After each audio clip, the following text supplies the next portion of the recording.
Albums coming out on Friday the 13th of September 2024. Number one on this list, we're talking about a comeback, or should I say a gap in records of 26 years. 1990s noise rock legends, the Jesus Lizard, are back with the seventh album of their career. It's called Rack, and it's released on Mike Patton's label A.D.K Records. What do we need to say about this band? Probably the most influential noise rock band of all time, if you take out Unsane and Sonic Youth, or maybe put them all together as a triumvirate. Definitely Steve Albini's favourite band, we know that. 26 years though, that is a hell of a long time out of the game, isn't it? I was listening to the Jesus Lizard earlier this year, and one thing that struck me was just the jangly guitars. I expected them to be heavier, to have a lot more weight behind them, but there's certainly some interesting innovations in the music. Don't go into this expecting any melodies from the vocals. They just seem to be a stream of consciousness, punk rock type vocal, like an American version of The Fall, that Manchester band. So I think I will approach this not necessarily with trepidation, because I wouldn't say I'm the biggest fan of this band, but I certainly appreciate their influence, and noise rock is a subgenre that I do listen to quite a lot, actually, and certainly have been doing over the last 2 years. Number two on this list, Oceans of Slumber, Where Gods Fear to Speak. This is released via Season of Mist, progressive metal, gothic rock. Now, their last record, I remember reviewing it in 2022, and that saw them go in a gothic rock direction with more pianos in the mix. And I wonder if they'll continue on this trajectory. And let's be honest, with Cammy Gilbert Beverly at the microphone, they have many options available to them. She is a wonderful vocalist. She can do the growls, but she can also do those soulful soprano uplifts as well. She's got a good vibrato technique. I wasn't blown away by the last album, so my expectation levels for this are not as high as they would have been in the past, and I know that some of the fans prefer when they were more of a melodic death metal band with doom metal influences. Number three, we're going to go for a cult favourite, a new album classic band, and of course by new album we mean new wave of British heavy metal. The band is Satan, and the album is Songs in Crimson. It's released via Metal Blade Records. So who is this band? So their 1983 debut, Caught in the Act, is definitely one of the best rated heavy metal albums of all time. And I mean the term heavy metal in its original guise. They changed the name in 1988 and then reverted to using Satan again as their moniker in 2013. And they've been on an upward trajectory since then. I think this is their fourth album since 2013.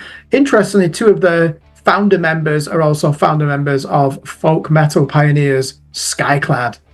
Number four, another legend in heavy metal circles, and I can say it's one of Andy's favourite bands as well. Flotsam and Jetsam have a new album out called I Am the Weapon, and it's released via AFM Records. This is album number 16 from this great power thrash metal band, and of course some of you will know that they count Jason Newsted as a former bassist. He was in Flotsam and Jetsam before he got the Metallica gig.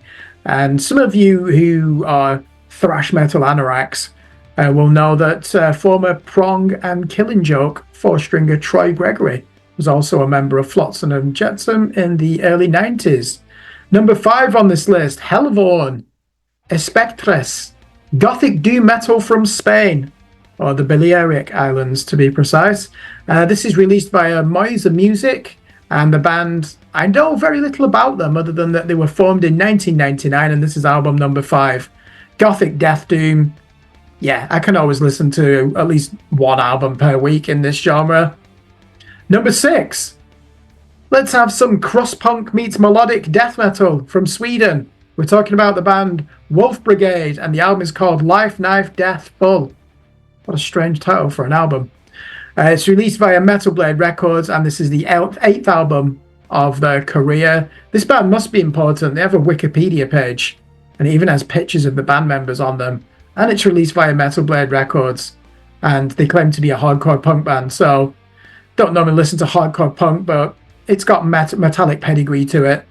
Well worth checking out. Number 7, go on, let's stay with hardcore punk, or certainly alternative. It's a Norwegian band called Dalford, and the album is called Glitter.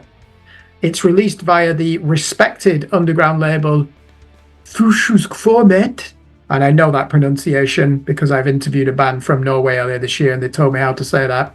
This is the 3rd album from the band, and actually, just as I'm recording this, I've noticed that it's been pushed back until the 20th of September at the time of making this video. Alternative hardcore, I don't know what to expect. It's going to be like the Callous Dalboys, a band like that. They're more mathcore though, aren't they? Number 8, let's stay in Norway. And it's some true Norwegian black metal. The band is Treldum, and the album is called By the Shadows with an ellipsis either side. Woo! It's released via Prophecy Productions. This is a band that formed in 1992, and yet this is only their 4th album since they released their 1994 demo. It's black metal, it's from Norway. I'm going to give it a listen. Number 9, let's go for some black metal in England, Manchester.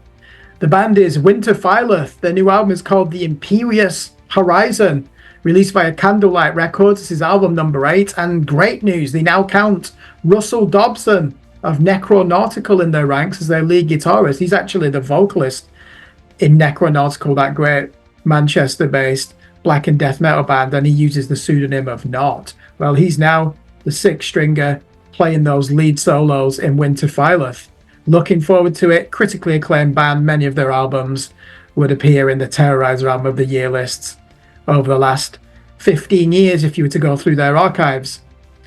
Now, I'm going to end this on an unknown artist to many of you. Number 10 on this list, Minsk, and the album is called Chapter 2, The Last Messiah.